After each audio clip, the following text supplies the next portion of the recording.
Hello fellow cavemen and chargeblade enjoyers. What is better than the feeling of seeing juicy 100 damage per file and using the highest skill sailing weapon? Exactly.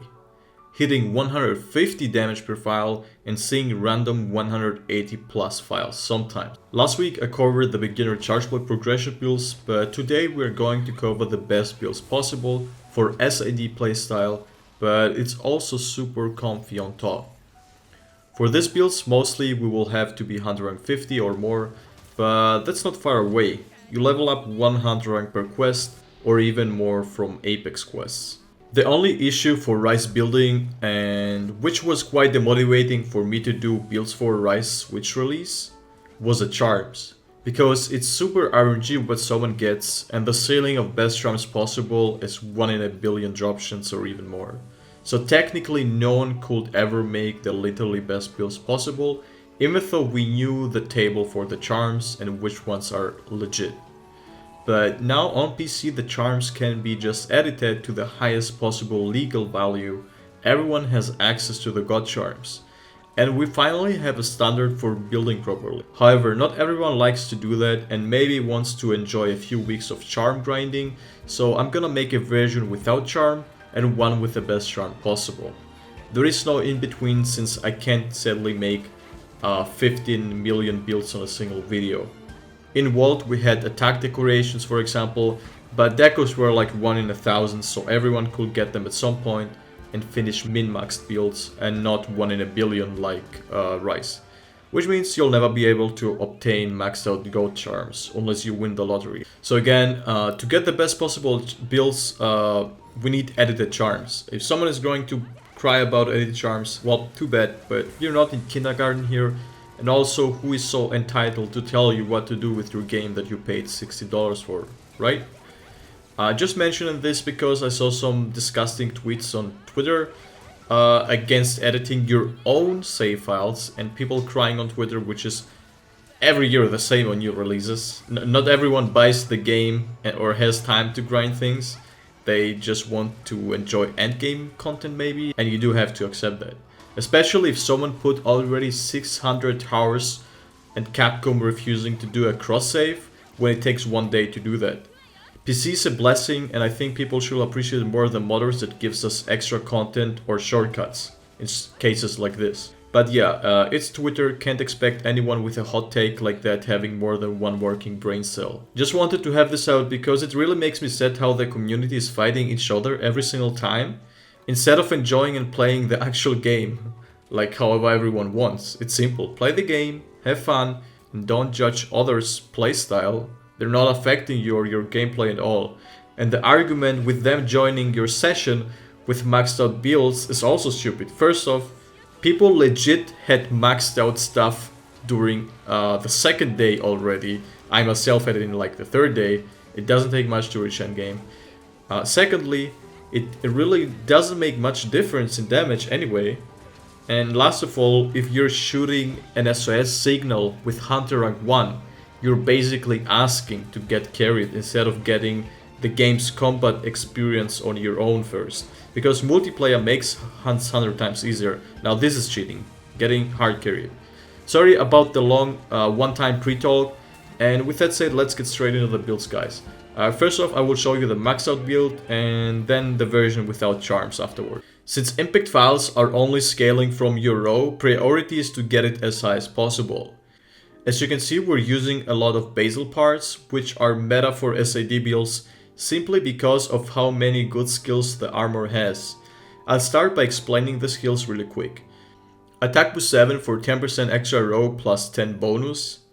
Guard 5 because it's almost free from the basal armor, but also is needed for some monster attacks to guard properly. You're basically getting a reduced knockback and stamina consumption so you can counter SAD. Bludgeoner 3, which is probably one of the best skills in Rise and gives you a 10% raw damage boost on weapons with green sharpness or lower, and surprisingly the strongest and highest raw charge blades have only up to green sharpness. Affinity is irrelevant since most damage comes from the files. So that's another 10% permanent boost. Offensive guard 3, which boosts your raw damage by 50% after a perfectly timed guard. It doesn't have to be a guard point, you just have to guard right before an attack happens and not too early. So preferably a well-timed guard point or counter peak performance. Artillery 3 for a massive 30% boost on files. Stun resistance 3 is optional because you're going to have a bunch of free level 1 slots, so I went with this one and flinchery. Speed sharpening is also a great option, but I have the great wet fishes which allow me to sharpen instantly, so that's why I don't use speed sharpening anymore. Load shells level 2 will allow you to charge all 5 files with only yellow. This is great because it literally takes you a slash and a charged slash to go into yellow. Guard Up 1 comes with basal armor and will allow you to block unblockable attacks.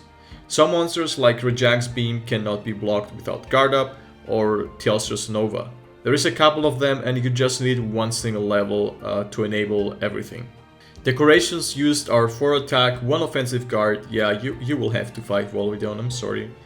1 artillery, 1 guard, and the rest are just the small decos, which again you can use whatever you want. The weapon will be the final Rejang upgrade, which has only 10 raw over the previous covered in my progression build video.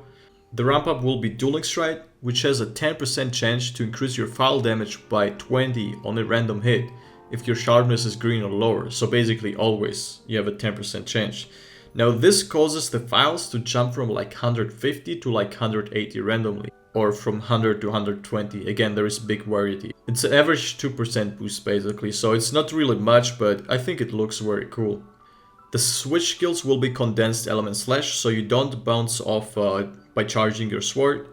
Countermorph Slash will boost your file damage massively. I couldn't find the exact motion value, but it should be about 20 to 25 or even 30%. And I like to swap between counter peak performance and axe swapper for the third one depending on the matchup. I've seen some people saying how do I hit over 100 when they just get 80 or 90. Yeah, with this build you will still hit 80 to 90 if you don't take the advantage of buffs like offensive guard and countermorph, which give you 40 extra file damage. Now let's move to the food skills. Booster gives you, if I remember correctly, around 9 draw.